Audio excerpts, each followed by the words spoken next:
Bienvenue sur Africa 24 dans cette nouvelle édition de l'Africa Tonight. Au sommaire de l'actualité, retour triomphal ce mercredi en République démocratique du Congo d'Étienne Tshisekedi. Un retour très attendu qui s'opère tout de même dans un climat politique tendu en raison des incertitudes qui entourent la prochaine élection présidentielle. Le Burkina Faso et la Côte d'Ivoire veulent définitivement tourner la page. Les deux pays tentent de se retrouver après des mois de turbulences diplomatiques. Et le joueur de basketball congolais de la NBA, Serge Ibaka, de retour à Brazzaville pour un match de gala.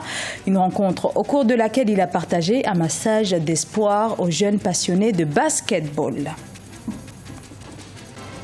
Étienne Tshisekedi accueilli en grande pompe ce mercredi à Kinshasa, en République démocratique du Congo. Après 2 ans d'absence, un retour qui galvanise l'opposition. Une dizaine de cadres de son parti, l'UDPS, mais également des responsables du Rassemblement, la plateforme d'opposition, étaient présents pour accueillir l'opposant. Reportage Jacques Amboka.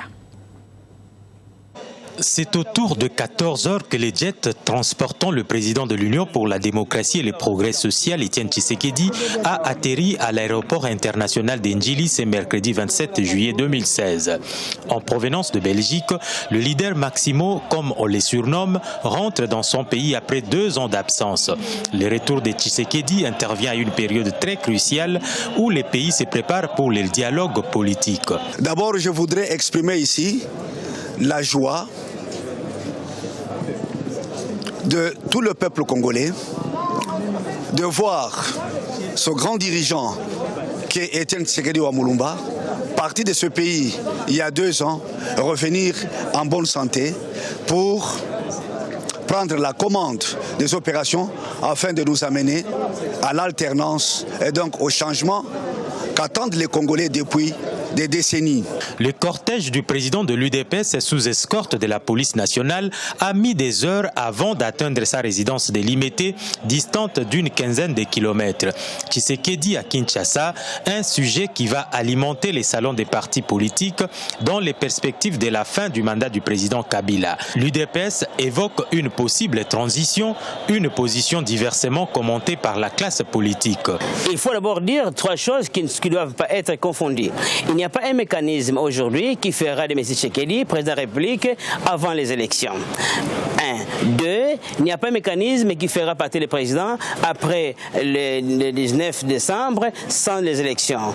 Et 3. Il n'y a pas moyen de croire que la rue va tout décider. Le président de l'UDPS s'adressera à ses sympathisants le dimanche 31 juillet 2016 au cours d'un grand meeting organisé par son parti et toutes les autres forces acquises au changement.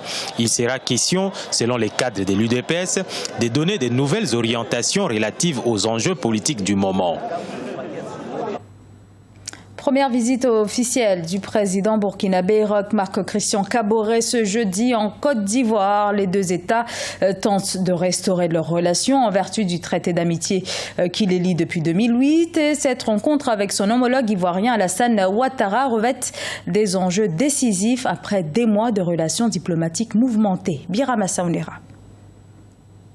Le président burkinabé Roch Marc Christian Kaboré en Côte d'Ivoire pour une visite officielle. Cette visite s'inscrit dans le cadre d'un traité d'amitié et de coopération entre les 2 pays qui se tient à Yamoussoukro, la capitale politique ivoirienne.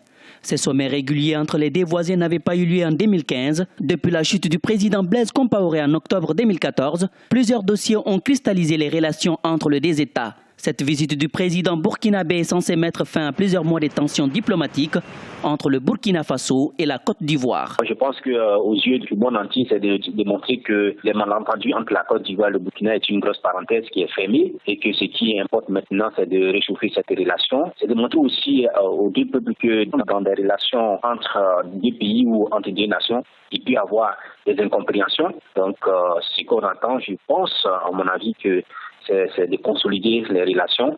Ce qui s'est déjà fait sur le plan diplomatique va se matérialiser maintenant par cette visite, parce que les 2 pays sont liés d'une manière ou d'une autre. Les coopérations politiques, économiques et sécuritaires entre les 2 pays seront au cœur de débats, notamment lors du Conseil des ministres conjoints.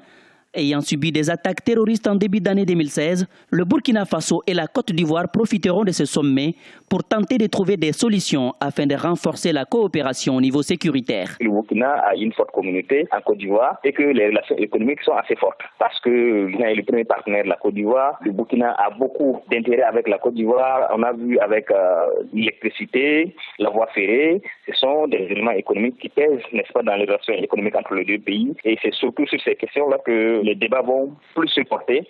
Et il y a un nouveau élément qui est venu se greffer dans cette situation, c'est la lutte contre le terrorisme qui touche ces deux pays. C'est la première fois depuis son accession à la présidence du Faso que le chef de l'État burkinabé, Roch Marc Christian Kaboré, se rend en Côte d'Ivoire voisine pour une visite officielle. À travers cette visite, les relations entre le Burkina Faso et la Côte d'Ivoire, deux pays liés par l'histoire et la géographie, vont prendre un nouvel élan. Dans l'actualité politique toujours, ce rejet par la Cour constitutionnelle gabonaise des recours déposés par 3 candidats de l'opposition, Jean Ping, Ginzubanda Ma et Pierre Claver Maganga Moussavou, qui contestent la candidature à la présidentielle du chef de l'État sortant Libongo Ondimba, soupçonné d'avoir falsifié son acte de naissance. Et c'était un sommet extraordinaire des chefs d'État de la zone CEMAC qui se tiendra le 30 juillet à Malabo en Guinée équatoriale. Un sommet qui sera largement consacré à la conjoncture économique fragile dans bon nombre de pays de la sous-région. Autre dossier, l'adoption d'une position commune autour des négociations de l'accord de partenariat économique établi avec l'Union européenne. C'est un reportage de l'un de nos envoyés spéciaux en Guinée équatoriale. Léopoldo Nemembandwe. À quelques jours du sommet de la communauté économique et monétaire de l'Afrique centrale, CEMAC, qui se tiendra en Guinée équatoriale au 30 juillet, les ministres de l'intégration de la sous-région se sont réunis à Malabo pour analyser et adopter un dossier final. La fragile situation de la République centrafricaine sera l'un des points principaux des débats des chefs d'État au cours du sommet qui a pour objectif de poursuivre des réformes institutionnelles visant à revitaliser la communauté. Ce conseil est la deuxième étape après le conseil que nous avons tenu ici le 1er juillet. Alors maintenant, les préoccupations fondamentales, c'est l'avancement de la communauté, bien sûr. Nous aurons aussi un dossier sur la République centrafricaine et la manifestation de solidarité que les autres États doivent à son endroit.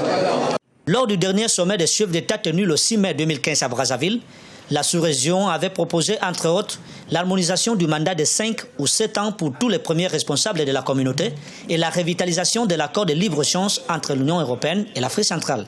En dehors des points classiques qu'il s'agit de la situation économique et financière de la communauté, les chefs d'État vont aussi analyser la situation déjà paix, les relations avec l'Union européenne, ainsi que la feuille de route qu'on avait analysée dans le passé, élaboré par le président en exercice de conférence des chefs d'État. Cet accord de partenariat dont parle Balthasar Ngonga a été lancé le 4 octobre 2003 à Brazzaville, interrompu en 2011. En 2014, l'Afrique centrale avait informé l'Union européenne de sa volonté de relancer cette négociation en vue de la conclusion d'un accord de partenariat économique sous-régional. Dans l'actualité également, cette polémique en Algérie autour de la réforme visant à introduire l'enseignement du français dans le cycle secondaire, notamment dans les matières scientifiques. Ceux qui sont opposés à la réforme la qualifient d'atteinte à l'identité nationale. Pour rappel, avant l'indépendance en 1962, le français était la langue d'enseignement principale en Algérie. Et après l'indépendance, le gouvernement a revu le système éducatif de sorte à promouvoir les cultures arabes et berbères. En République du Congo, c'était l'engouement ce mercredi à Brazzaville autour de Serge Ibaka. Effervescence des jeunes en particulier, des jeunes gens très inspirés par l'ailier fort d'Oklahoma. C'était lors d'un match au gymnase Maxime Maxima. Reportage signé Deva Panzou. Le gymnase Maxime Maxima a accueilli pour la première fois la star congolaise de la NBA, Serge Ibaka, ce mercredi 16 juillet à l'occasion d'un événement devenu coutumier, Ibaka Games. Après le camp d'entraînement avec les jeunes basketteurs de Brazzaville, Serge Ibaka a pu s'exprimer sur l'aire de jeu avec ses amis basketteurs de la Ligue de Brazzaville. Son but est d'aider les jeunes à croire en leur futur dans le basketball. On a fait des camps durant toute l'année et On a sélectionné des joueurs entre Congo, Brazza et Congo-Kinshasa. Il y a 10 jeunes qui sont à Las Vegas pour Dream Academy. C'est mon dream, c'est mon académie. C'est tout justement l'opportunité de donner aux jeunes, donner leur opportunité d'aller à l'école, d'aller étudier à l'étranger et faire le basket. Je crois que c'est un projet pour les jeunes. C'est pour que les jeunes s'intéressent à la pratique du basketball. Ça fait depuis très longtemps qu'il l'organise ici à Brazzaville. Mais aujourd'hui, ça s'est mieux déroulé. Serge Ibaka a débuté sa carrière en plein air à Brazzaville, mais depuis quelques années, il aide les jeunes passionnés du basketball à réaliser leurs rêves sous d'autres cieux. L'ailier fort des Magic d'Orlando a offert un échantillon de ballons de basket que vont se partager les ligues de Brazzaville et de Pointe-Noire. Il a encouragé la jeunesse africaine par un message fort. Ils doivent continuer à travailler, ils doivent continuer à croire, même s'il y a des difficultés.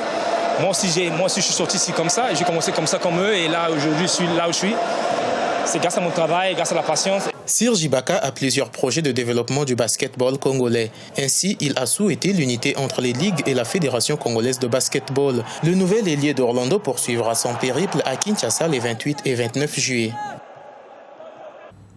C'était le journal de la rédaction. Merci à vous de l'avoir suivi. Dans un instant, une nouvelle édition de l'information sur Africa 24.